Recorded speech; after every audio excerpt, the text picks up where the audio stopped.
बहन की डोली और भाई की अर्थी एक ही दिन एक साथ निकली, लेकिन जब लोगों को इसकी असली वजह पता चली तो पूरा गांव फूट फूट कर रो पड़ा। एक अनाथ लड़का प्रदीप, जो अपने खर्चे के लिए डिलीवरी बॉय की नौकरी करता था। प्रदीप गरीब जरूर था, लेकिन दिल का बहुत नेक इंसान था। एक दिन जब वो पिज्जा डिलीवर करने जा रहा था, तभी रास्ते में कूड़े के ढेर में उसे एक छोटी सी लावारिस बच्ची मिली। वो बच्ची को अपने घर ले आया और उसका नाम रखा सरिता। प्रदीप खुद भले ही अनपढ़ था, लेकिन उसने सरिता को अच्छे संस्कार दिए, उसे पढ़ाया लिखाया और हमेशा एक बाप की तरह उसकी रक्षा की। समय गुजरता गया और वो छोटी सी बच्ची अब एक समझदार और खूबसूरत लड़की बन चुकी थी। जब उसकी शादी की उम्र हुई तो प्रदीप ने शहर के एक अच्छे और समझदार लड़के कमल से उसका रिश्ता तय कर दिया। शादी की तारीख नजदीक आई तो घर खुशियों से भर गया। रिश्तेदारों की चहल पहल, ढोल नगाड़ों की आवाज और सरिता की मुस्कान देखकर प्रदीप की आंखें बार बार भर आती थीं। उसे लगता था कि आज उसकी सारी मेहनत सफल हो गई,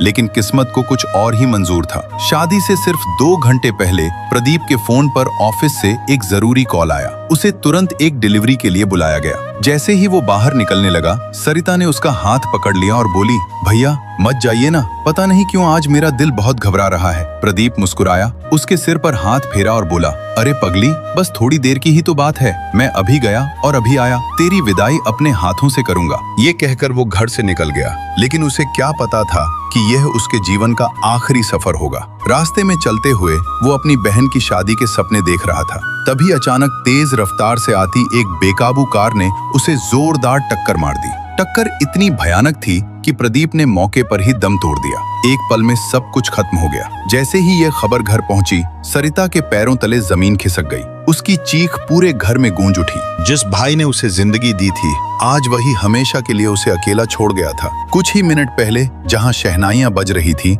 वहां अब सिर्फ रोने और सिसकियों की आवाजें थी। जिस घर से बहन की डोली निकलने वाली थी, उसी घर में भाई की अर्थी सजाई जा रही थी। उधर बारात दरवाजे पर पहुंच चुकी थी, लेकिन सरिता टूट चुकी थी। वो रोते हुए बोली, मैं ये शादी नहीं करूंगी, मेरे भैया के बिना मैं कहीं नहीं जाऊंगी। तभी गांव के सबसे बुजुर्ग व्यक्ति आगे आए। उन्होंने कांपती आवाज में कहा, बेटी, जिसे जाना था वो जा चुका है, लेकिन तेरी जिंदगी अभी बाकी है। अगर आज तू अपनी जिंदगी रोक देगी तो तेरे भाई की सारी मेहनत अधूरी रह जाएगी। वो तुझे खुश देखना चाहता था, उसकी आखिरी इच्छा पूरी कर दे। ये शब्द सुनकर सरिता रो पड़ी। उसने भारी मन से कमल के साथ 7 फेरे पूरे किए, लेकिन सबसे दर्दनाक मंजर अभी बाकी था। एक ही घर से एक तरफ बहन की डोली उठी तो दूसरी तरफ भाई प्रदीप की अर्थी। जिस भाई ने पूरी जिंदगी बहन की खुशियों के लिए जी, वो उसकी विदाई देखने से पहले ही इस दुनिया से चला गया। अगर इस कहानी ने आपके दिल को छू लिया हो तो लाइक और सब्सक्राइब जरूर करें।